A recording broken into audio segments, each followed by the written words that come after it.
നമസ്കാരം. ഇന്ന് നിങ്ങളുമായി പരിചയപ്പെടുത്തുന്ന വിഷയം സാമൂതിരി എന്ന രാജവംശത്തിൻ്റെ ചില വിശേഷങ്ങൾ നിങ്ങളുമായി പങ്കുവെക്കുകയാണ്. നെടിയിരുപ്പ് സ്വരൂപത്തിൻ്റെ ഭരണാധികാരിയെ സാമൂതിരി എന്ന പേരിലാണ് അറിയപ്പെടുന്നത്.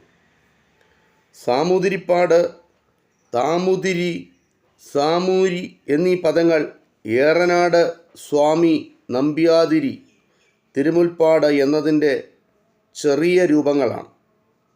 AD 16-17 നൂറ്റാണ്ടുകളിൽ കേരളത്തിലെത്തിയ യൂറോപ്യന്മാർ സാമൂതിരി എന്നതിനെ ചക്രവർത്തി എന്ന അർത്ഥത്തിലാണ് വ്യാഖ്യാനിച്ചിരുന്നത്. സംസ്കൃതത്തിൽ സ്വാമി എന്ന പദത്തിന് ചക്രവർത്തി എന്ന് അർത്ഥമുണ്ട്. സ്വാമി നമ്പ്യാതിരി എന്ന പദം ഉച്ചാരണത്തിൽ ലോപിച്ച് സാമൂരി എന്ന് ആയതാണ്.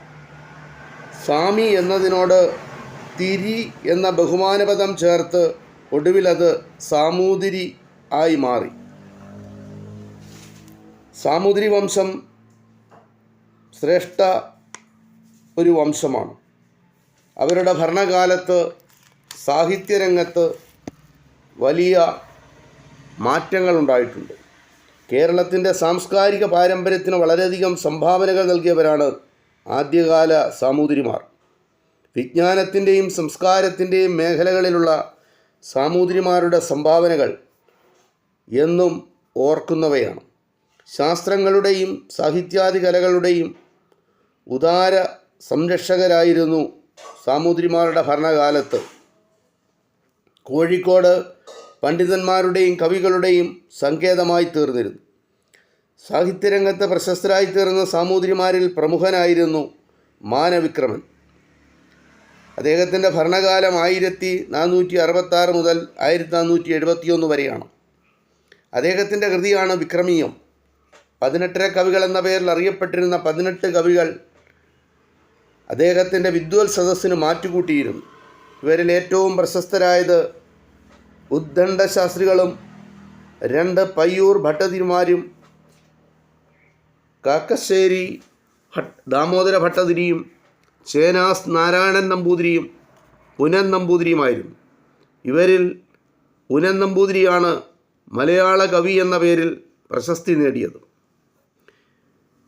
രേവതി പട്ടത്താനം എന്ന പേരിൽ 7 ദിവസം നീണ്ടു നിൽക്കുന്ന വിദ്വൽ സദസ്സിൻ്റെ ആസ്ഥാനം കൂടിയായിരുന്നു കോഴിക്കോട്. തുലാമാസത്തിലെ രേവതി നക്ഷത്രത്തിൽ ആരംഭിക്കുന്നത് കൊണ്ടാണ് ഇതിന് രേവതി പട്ടത്താനം എന്ന പേരുണ്ടായത്. എല്ലാ വർഷവും സാമൂതിരിയുടെ സംരക്ഷണത്തിൽ കോഴിക്കോട്ടെ തളി ക്ഷേത്രത്തിൽ സമ്മേളിക്കാറുണ്ടായിരുന്ന ആ പണ്ഡിത സദസ്സിൽ കേരളത്തിനകത്തു നിന്നു മാത്രമല്ല പുറമേ നിന്നും വിദ്വാൻമാരും പണ്ഡിത ശ്രേഷ്ഠരും പങ്കെടുത്തിരുന്നു. വാദപ്രതിവാദങ്ങളിൽ അസാധാരണമായ പാണ്ഡിത്യം പ്രകടമാക്കുന്ന പണ്ഡിതന്മാർക്ക് ഭട്ട് സ്ഥാനം നൽകി ആദരിച്ചിരുന്നു. ഇങ്ങനെ പട്ടത്താനം ലഭിച്ച പണ്ഡിതന്മാരായിരുന്നു ഉദ്ദൺ ശാസ്ത്രികളും കാക്കശ്ശേരി ഭട്ടതിരിയും മറ്റും. രേവതി പട്ടത്താനത്തിൽ ഭട്ട് സ്ഥാനം നേടുക എന്നത് ഏതു പണ്ഡിതനെ സംബന്ധിച്ചും ഒരു വിഷമം പിടിച്ച കാര്യമാണ്.